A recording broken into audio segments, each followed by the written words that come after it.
Hey, what's up, guys? Today is 310 days on my semen retention streak. And I'm gonna be real with you. The last few days, even this week, been pretty shit. Just been a lot going on. A lot of fatigue and just kind of exhaustion and low energy and emotions bouncing around the place, processing a lot of stuff. And after my morning acupuncture session this morning, I was like, oh wait, dude. Every time stuff like this comes up, I have a solution that helps. Like I just forget about it sometimes until I'm in it. I'm like, oh yeah, no, I do have a solution. The solution is just, it's not easy. It's a little difficult. It's easier now than it was, but that solution is adding dry fasting in to, on top of this semen retention protocol. So right now I'm on 20, probably like 27 hours of dry fasting. Dry fasting just means no food, no water. So basically today, just woke up and didn't eat, didn't drink, didn't do anything like that. For those of you curious about that, look into the book called The Phoenix Protocol it's like Austin Dunning by August Dunning, the Phoenix Protocol. And I might extend this tomorrow as well. And shit, maybe I'll go 3 days. I don't know. The thing is, the first day is typically the most difficult when it comes to dry fasting, and then the second day you kind of get used to it, and then the third day it's like shit. Well, I went 2, why not go 3? And I can get into that later on, the value that comes at certain points of doing dry fasting. But what I'm trying to get at here, guys, is even 310 days in on semen retention, it's still throwing me some curveballs. Like there's still flatlines. There's still a lot of shit coming up and stuff to work through and body processing stuff. One of the biggest things right now I'm recognizing is dopamine withdrawal and this incessant need to want to pull up my phone, to open an app, to swipe, to look at something, because who was I watching? That chick that Bogdan reviewed, that neuroscientist or doctor or whatever. I was watching some of her videos, and she was talking about this whole idea of like, man, when you remove sexual stimulation and release and all that stuff from your life, it quite literally is like the body is trying to find dopamine hits in other places. And like, guys, this is just kind of part of the journey yet. Now, whether that's the main thing happening here, not totally sure, but I have recognized this like urge in my mind to just want to pull my phone up and like open apps and watch YouTube videos and like just scroll on things to distract me, especially on days like this where it's low energy. It's just kind of like, yeah, mental fatigue, exhaustion. It's like, shit, what do you do? What do you do all day? You can meditate, you can pray, but go outside, get some sunlight, touch some grass. Speaking of sunlight, I ordered some really dope, I don't know what to call them. They're called like sunlight portals or something like that. This company makes them. I'm gonna put them over my desk, and they basically mimic sunlight. And like I also got one for red light. They're gonna be pretty cool. I'll share more on those when they get here next week and I test it out. But I'm starting to recognize the need of doing stuff like that to help with circadian rhythm for all the work that I do at my desk and all that stuff. But yeah, it just kind of is giving me this flatline vibe again, and it's, man, I don't know when the last one was, but it's just kind of shitty. And this is the point where it's like, it's so easy to want to like go and try to numb yourself, or just like, you know, numb yourself through it. It's not the move though. You just kind of got to get out and feel it, and feel the stuff coming up. Yeah, 310 days in, guys, on my way to 365 days. And like I said, when it gets really difficult on these streaks, I highly encourage you to incorporate dry fasting. You know, there's points on these Flatlines, guys, where it's like, it's even difficult for me to want to sit down and meditate and do my meditative prayer practice and do all of that, because it's just, there's something like mentally about it. You just get drained and you're like, screw it. But it's on those days I'm like, okay, but I can do dry fasting. And there is something really powerful, by the way, of pairing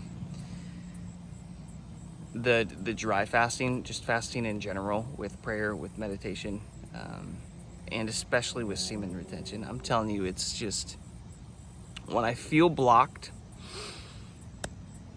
when I feel like something is in my way or there's something big to move through, that is without fail how I like to attack it.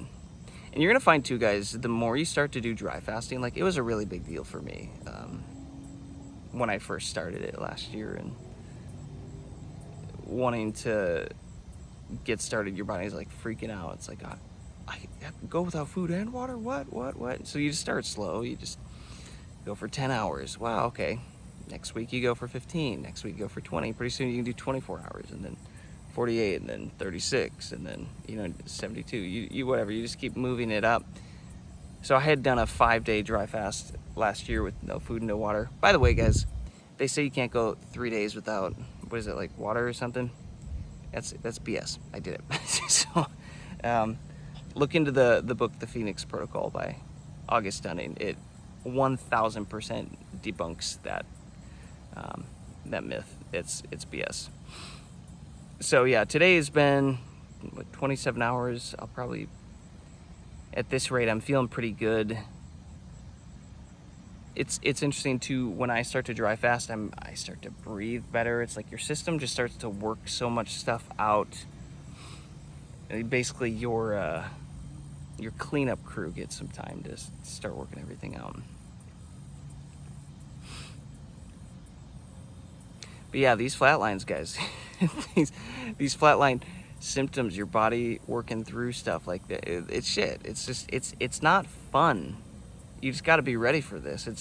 It's not an enjoyable thing to choose to do, right? In the same way that going to the gym and tearing your muscles to get stronger, like, eventually you can start to enjoy it and get addicted to it, whatever, but like, there's points where you don't want to go to the gym and do the thing, right? Same with the semen retention, guys. Like, there are points here on these Flatlines where it's like, yeah, it's not fun, but I set a goal to hit 365 days, and gosh, freaking darn it, I'm gonna hit it. I'm only 55 days away now, so we're within those 2 months. Basically, I just wanted to make this video, guys, and just come on here and just show that, guys, semen retention, it's not all rainbows and roses. It's not all highs and new highs and PRs and everything is getting better and better. No, there's shit points, there's Flatlines, there's days where it just feels like a wasted day. You know, there's days where you're like, all right, I made it through. I kept my SR streak alive. I'm gonna count that as a win. I'm gonna say that that's a win. And hey, I'm gonna get up. I'm gonna make some videos, post it for the channel. That's a win, right? I'll take that as a little victory to keep the streak going. But even like seeing Bogdan's latest videos too, is he's like 2 days before hitting 365, and he's going through it. I was like, yeah, isn't that interesting? It's like usually around these big points, because yeah, I'm over 10 months now, and I'm getting really close to 365 days. And it's like, dude, you'd think by now the Flatlines would be done. And I wouldn't say the Flatlines maybe are as extreme as they used to be, but they are, man, they are just still exhausting. It's just a lot of internal stuff, and haven't been sleeping great, and haven't been, yeah, I've just been pretty fatigued. But this is it's part of the journey. And I will say too, guys, if I had to pick a few things when it comes to like my go-tos for pairing with semen retention, it's obviously the SR, and then the like today, the dry fasting, you know, meditation, prayer, and then also acupuncture. Acupuncture has been a really big breakthrough for me, and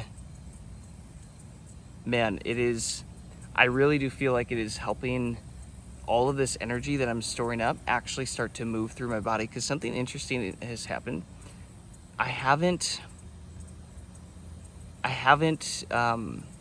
been even close to having wet dreams or anything like that, you know. And there were points earlier on in this streak where it's like I'd wake up and, you know, do the perineum exercise and hold the energy in and all that, and stop them, and that's a great thing to do.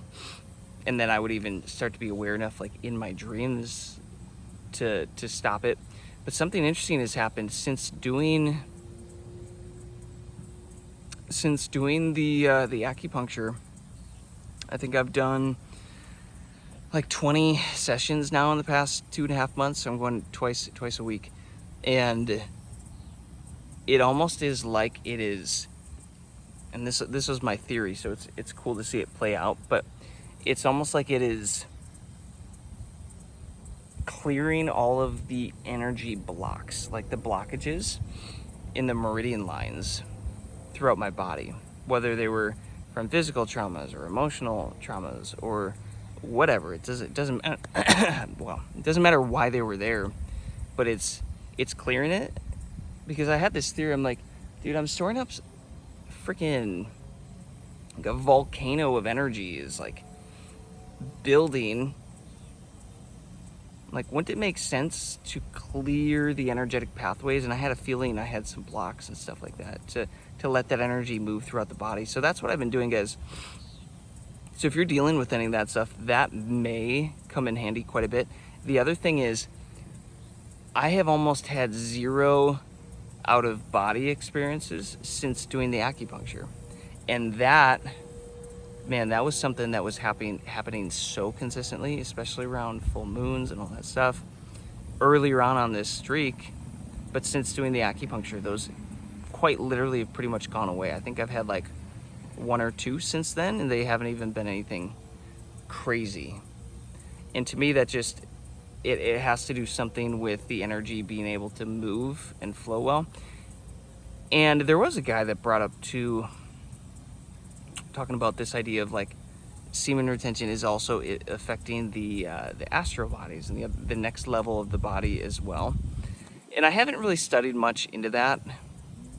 I know a little bit about it from Dr. Joe Dispenza's work, but that might be something for me to dive into next, to start to see like the ramifications of what happens as you start to build your physical body, and then it moves out and moves out, and what impact that has. Because it does seem like that could have an impact on the whole astral sleep paralysis, whatever you want to call it. Anyways, guys, this is 310 days. Again, I just wanted to come on here, chat through some stuff that I am processing right now, and just remind you, yeah, like, hey, there's going to be down days. There's going to be points that aren't fun, aren't exciting, and you got to just, you know, push through it. That's what you signed up for. Anyways, hope that resonated. Hope that was helpful for somebody. Peace, love, abundance. Catch you later.